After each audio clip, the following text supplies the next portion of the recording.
And the man of God did not only drug her, he raped her. They had to wrap TV. In this channel, you'll be listening to edify spirit-filled video that will be blessing your soul, that will engulf your spirit life with an impact that will increase your realm with God. We love you and we love you to come back for the edifying word of God. Thank you. May the Lord give you understanding. And we began to see crop. We began to see fruit. That was when the tares began to appear.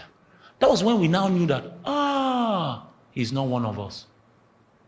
Because the fruit that the grain was supposed to produce, we were not seeing it where? With the tares. Now, this is the painful part. Go to the next verse. Brother, stay with me. Stay with me. So the servants, now, who is introduced into the picture now? Servants of who? The owner. So the man that originally sowed the seed had what? I'm going to explain all these things to you gradually. I just want you to rest it in your spirit. Came and said to him, Sir, did you not sow good seed in your field? How then does it have tares? Next verse. He said to them, an enemy had done this. The servant said to him, do you want us to then go and gather them up? 29. But he said, no, lest while you gather up the tares, you also uproot the wheat with them. 30. Let both do what? Until when? The cycle.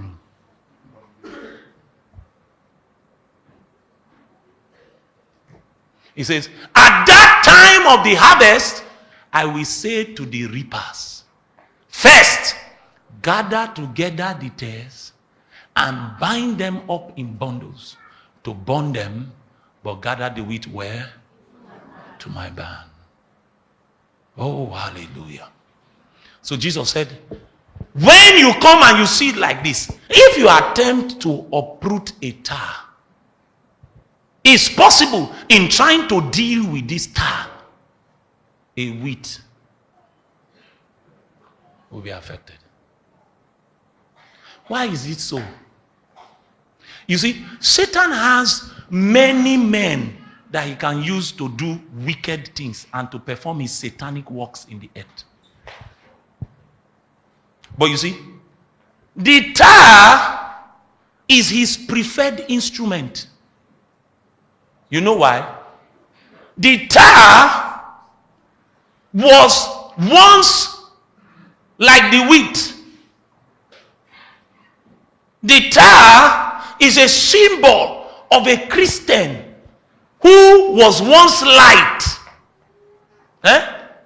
and later shifted and became darkness. While Satan can use anybody, he usually likes to use people, the Christian, whose light has become darkness. Because the higher influence they have, the more knowledge of God they have, the more experience of God they have, the easier it is to use them to affect the wheat. Are you with me? You see, brethren, there are many places and many people that they look like light. But they are agents of Satan. And God knows that if he uproots them now, because of their level of influence, many faith will be shipwrecked. I know you don't like what I'm saying. God knows that if he pulls them out, who came to tell him, let's pull them out? His servants. Do you know who those servants are? You and I. Those of us that have come into the church, these are the people that he was talking about in Matthew 9. When he said, the field is white with harvest. Pray ye the God of harvest that he sends what? Laborers. So these are his laborers. Men whose hearts are sold out to the Lord. They are laboring in the field for their master. They were once sown. They have grown. They have matured. God has begun to reap a harvest from their lives. And this harvest is not evangelism first. This harvest is crop. The fruit of the Spirit. Self-control. Patience. Long-suffering. God has begun to reap from their lives. So because God has reaped from their lives, they've gone through what is called processing. So it is sow. God will first of all sow. Then he will harvest. Then he will process. And then he will dispense. Are you here? Yes, sir. So those ones are now the dispensers. So they came and said, Master, I know that man. He doesn't serve you. God said, don't uproot him now. Because if you uproot him now, many people's faith will be affected. I shared a story here with you of a man called Jimmy Swaggart. Many fell from the faith because of that man's fall. Are you here? But this is the painful thing. He said, leave them until when? The harvest. You see, I've told you before, heaven is going to shock many people. Those of you that are obsessed with giftings, obsessed with numbers, you think that because there's a crowd somewhere, God is there. A crowd and the lack of a crowd, either one, is not a sign of God's validation.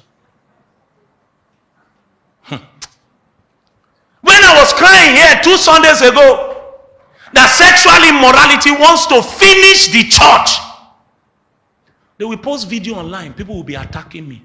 Am I your problem? Am I your problem? A man of God now interviewed a lady of how she went to a church and the man of God did not only drug her, he raped her. Sit down, brethren, sit down.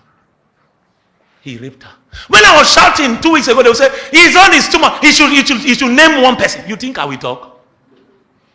If you need me to name one person, then you don't know, you don't have discernment. Anybody who is walking with Jesus now, when they hear me speak, they know that I'm not the enemy of the church. When I'm talking, a burden is crying. They had to wrap that girl's face. One person on social media said, what this man has committed is a crime. The girl should name him. You don't know rape is a crime? You should name him. Joshua will tell you, we were in Abuja.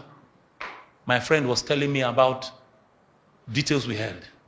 A pastor, a lady in his congregation. A lady in his congregation.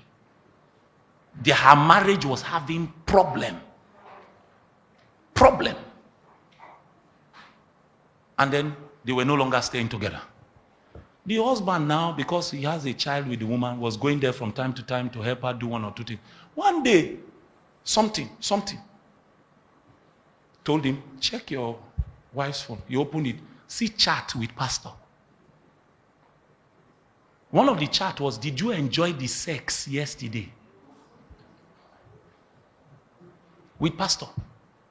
The boy almost lost his mind.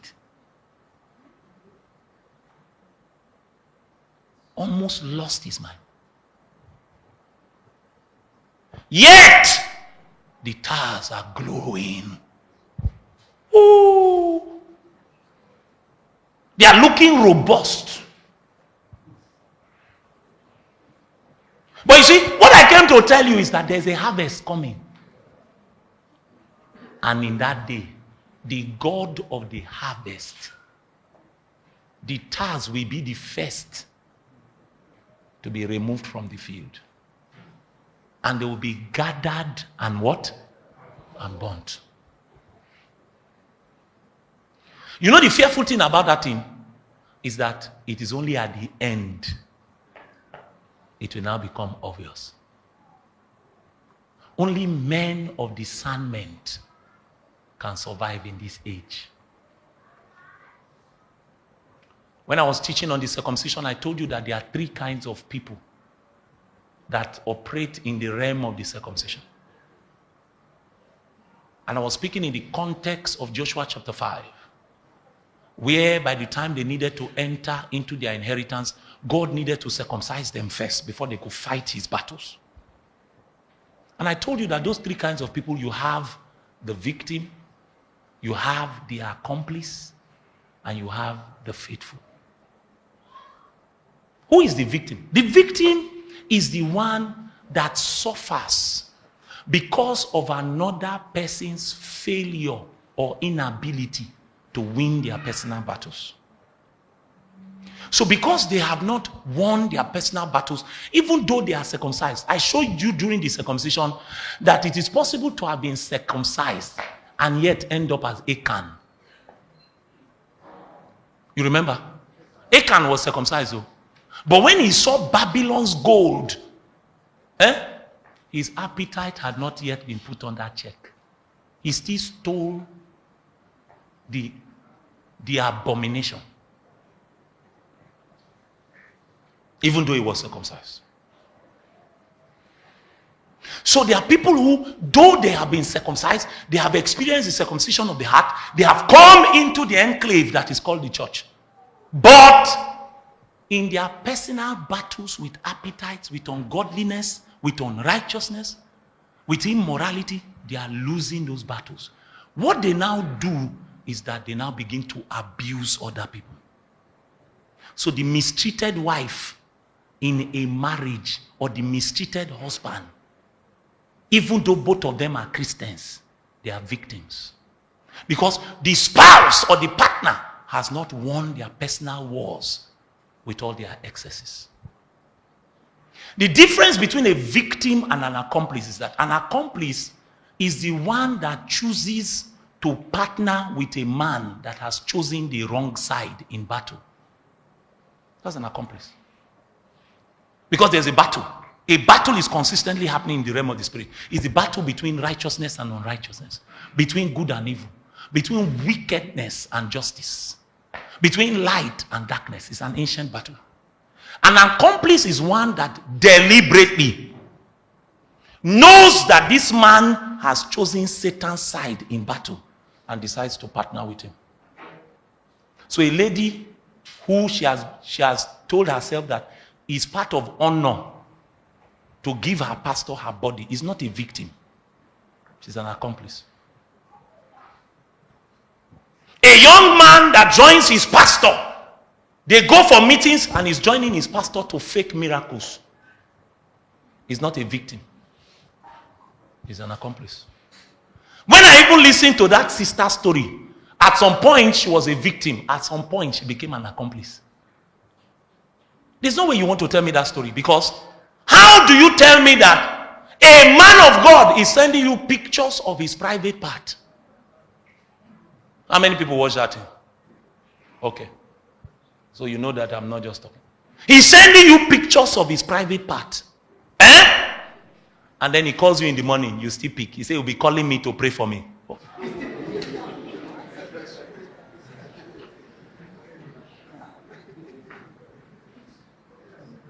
What kind of prayer is that? You didn't block him after the first picture. You didn't block him after the second. Is he calling you to pray with you in the morning? And then he said, come and see me in the office, and you now went. What did you think you were going to do? To play Ludo, to read Job.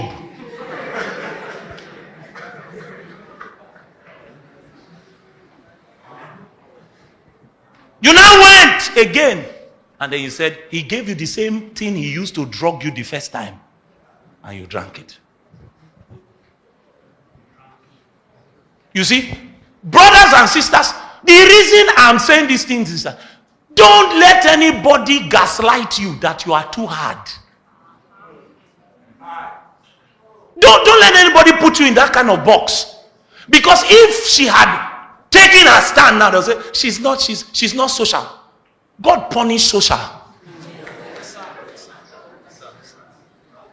What rubbish! You are working in a place, your boss will come and be pecking everybody in the office. Then you put your cheek down. He said that's how we do in our office. What are you part of Sodom? No boundaries. Because the church has become a place where anything goes. And you know the thing about the task, they think they have succeeded. That they've carefully hidden themselves. But the harvest is coming.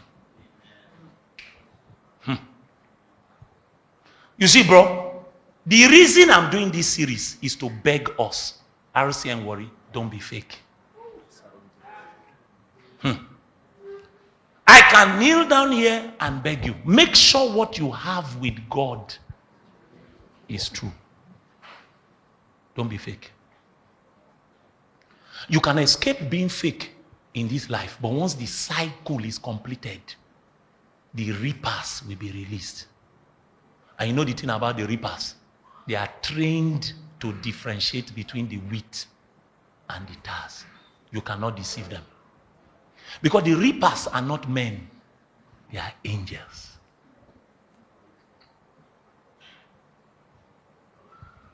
The man at the beginning is the Lord of the harvest. He is Jesus. His enemy is the devil. The harvest is the end of the age. The field in which he sowed his seed is called the world. His servants that came to him and said, Master, I've cried like that before. I say, Lord, how can this thing? You don't know what I know. How can this thing still be flourishing when it is being powered by immorality? How?